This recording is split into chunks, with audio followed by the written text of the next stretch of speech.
नमस्कार दोस्तों, मैं अमन सिंह आपका इस चैनल पर स्वागत करता हूं। आज हम जीएस पेपर 1 के अंतर्गत आने वाले माइग्रेशन टॉपिक को हम डिस्कस करेंगे। माइग्रेशन टॉपिक आता है जीएस पेपर 1 के अंतर्गत, उसको आज हम देखेंगे। यूपीएससी सिविल सर्विसेज के जीएस पेपर 1 के अंतर्गत ये टॉपिक आता है। इसके हम कंटेंट को देख लेते हैं। तो what is need to the study of migration, migration को की क्या ज़रूरत है, माइग्रेशन क्या होता है, अलग अलग तरीके के माइग्रेशन होते हैं, उसको हम देखेंगे। फिर इसके बाद फिनोमेना देखेंगे माइग्रेशन का। फिर इसके बाद प्रक्रिया जो होती है, observing the migration trends in the census, census में क्या क्या ट्रेंड चल रहे हैं उसको हम देखेंगे। कंपैरिजन ऑफ सब migration of between the 2001 to 2011, कुछ माइग्रेशन को देखेंगे 2001 से 2011 के बीच में जो हुई है। इकोनॉमिक फैक्टर, डेमोक्रेटिक फैक्टर क्या है, सोशल कल्चरल और पॉलिटिकल फैक्टर क्या रहे हैं उसको हम देखेंगे। इकोनॉमिक कॉन्सिक्वेंसेस देखेंगे। यहाँ पर हम विजन एस का जो कंटेंट है उसको हम डिस्कस करते हुए चलेंगे। ये विजन एस का हैंड आउट है, वैल्यू एडेड मटेरियल उनके द्वारा प्रोवाइड किया गया है। तो उसको हम line by line, word to word, page to page चीज़ों को कवर करते हुए चलेंगे। कुछ भी चीज़ छूटेगा नहीं, इसका मैं प्रॉमिस करता हूँ। आप लोग एक थोड़ा कंटेंट देख सकते हो। तो ये विजन एस के द्वारा प्रोवाइड किया गया है, इसका क्रेडिट मैं उनको डिस्क्रिप्शन में प्रोवाइड कर दूंगा। तो चलते हैं पहले टॉपिक पे चलते हैं कि यहाँ पर है what is the need to the study of migration, migration पढ़ने की क्या हमें ज़रूरत है। What is its the significances, इसके क्या क्या परिणाम होते हैं उसको हम देख लेते हैं। तो यहाँ पर लिखा हुआ है कि migration is the third component of the population change, the other two being a mortality and the fertility. जो माइग्रेशन है वो तीसरा सबसे इंपॉर्टेंट कंपोनेंट होता है किसी पॉपुलेशन के चेंज होने में। पहला जो होता है मोर्टेलिटी होता है, मोर्टेलिटी यानी मृत्यु की दर, और दूसरा होती है फर्टिलिटी। फर्टिलिटी मतलब किस दर से जन्म हो रहा है वो। However the migration is different from the other two processes. Migration जो होता है वो दो प्रक्रिया उसके अलावा ये थोड़ी सी भिन्न होती है, namely mortality and the fertility, in the sense that it is not a biological factor. ये कोई बायोलॉजिकल फैक्टर नहीं है लाइक द अदर टू जो दो थे इससे पहले वो बायोलॉजिकल फैक्टर थे। लेकिन माइग्रेशन जो एक जगह से दूसरी जगह पलायन करते हैं लोग, वो इसके अंतर्गत नहीं आता है, बायोलॉजिकल फैक्टर के अंतर्गत नहीं आता है। Which operate in the biological framework through the influenced by the social, cultural and the economic factors. Migration is influenced by the wishes of the person involved in usually each migration movement is deliberately made through the exceptional cases. This may hold true the migration is a response for the human organisms to economic, social and demographic forces in the environment. यहाँ पर ये देख सकते हो, जो migration जो होता है वो इन्फ्लुएंस होता है किससे, पर्सन जो हैं उनके विशेष पर डिपेंड करता है, लोगों की क्या इच्छाएं हैं उस पर भी डिपेंड करता है। ये सारी चीज़ें पर माइग्रेशन डिपेंड करता है। आप लोग एक बार इसको देख लीजिएगा अगर नहीं समझ में आया तो।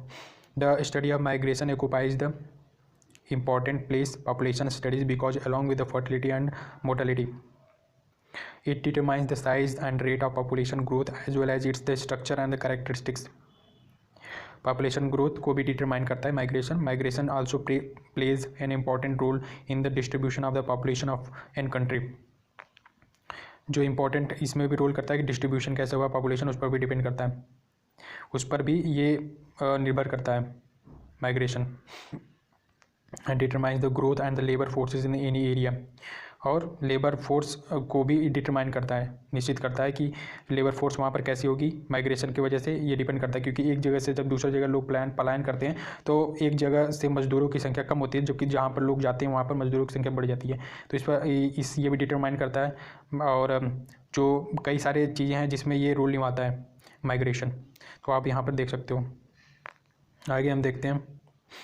India has witnessed the waves of the migrants coming to the country from the Central and the West Asia, also from the Southeast Asia. In fact, the history of India is a history of the waves of the migrants coming and from India to have been migrating to place in the search of better opportunities, especially to the other countries of the Middle East, Western Europe, America, Australia, East and the Southeast Asia.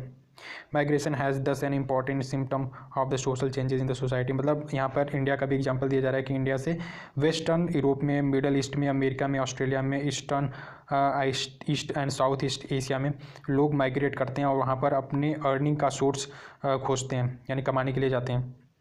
इसका example दिया जा रहा है। What is migration, migration क्या होता है, इसका definition आप लोग याद कर सकते हो, समझ सकते हो, ताकि आप अपने मेंस के एग्जाम में इसको कोट कर सको। In a layman's language the word migration refers to the movement of the people from one place to another. एक प्लेस से दूसरे प्लेस जहाँ पर लोग जाते हैं उसी को माइग्रेशन लेमन लैंग्वेज में बोला जाता है।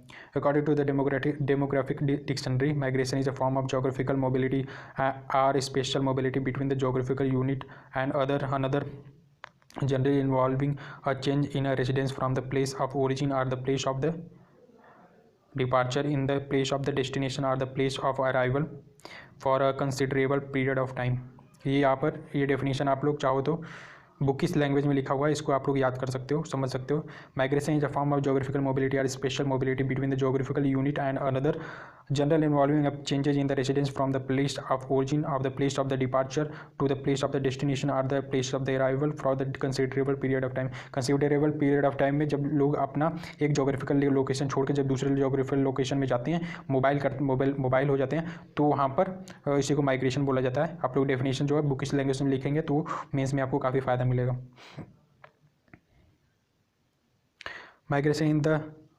Migration in the social sense refers to the physical transition of an individual or a group from one society to another. This transition usually involves abandoning one social setting and the entering another and the different one. What are the different form of the migration? Line by line word to word पढ़ने का मतलब यही है कि अगर मैं कोई चीज़ छोड़ दूँ तो आप लोग उसको सुनकर आप चीज़ों को कवर अप कर सकते हो, कुछ भी चीज़ छूटेगा नहीं। अगर जहाँ पर भी ज़रूरत पड़ेगी समझाने के वहाँ पर मैं समझाते हुए चल रहा हूँ।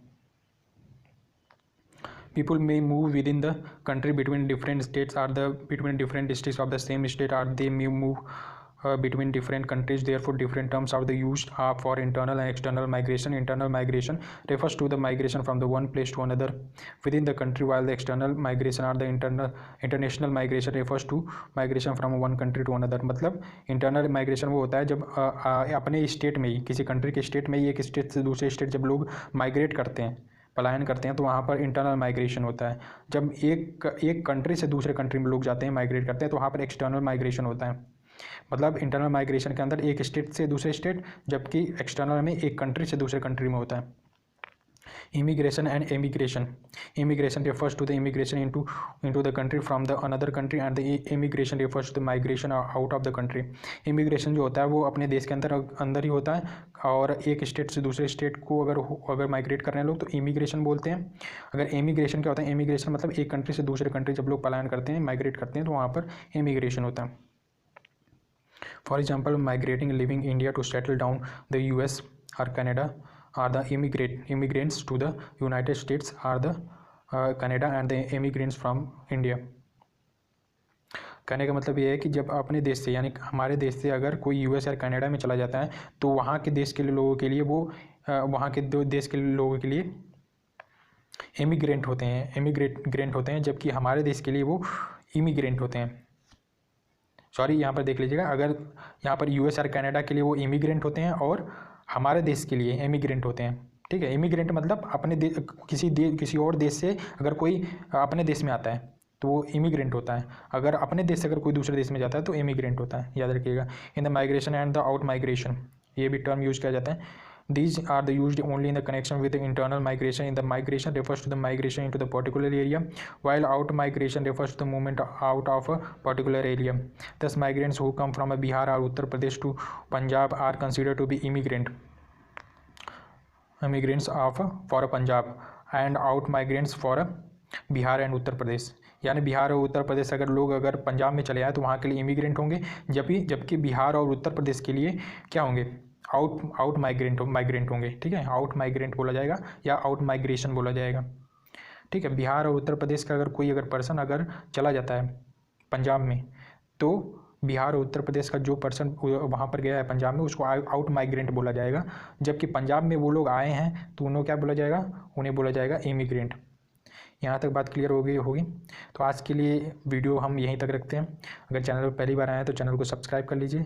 आगे के पार्ट में हम आगे के टॉपिक को हम देखेंगे और पूरा का पूरा हम यहाँ पर कवर करेंगे, तो आपका कुछ भी छूटेगा नहीं। Word to word, line to line, page to page सारी चीज़ें हम कवर करेंगे। यहाँ पर सब कुछ प्रोवाइड किया जाएगा। इसी मेथोडोलॉजी से मैं सब कुछ बताऊँगा। यहाँ पर ओल्ड NCERT और न्यू NCERT पूरा डिस्कस किया जाएगा, और जितने भी कंटेंट होते हैं सिविल सर्विसेज के लिए सब कुछ यहाँ पर डिस्कस किया जाएगा। तो आप चैनल को सब्सक्राइब जरूर कर लीजिए, इससे हमें काफ़ी मोटिवेशन मिलेगी।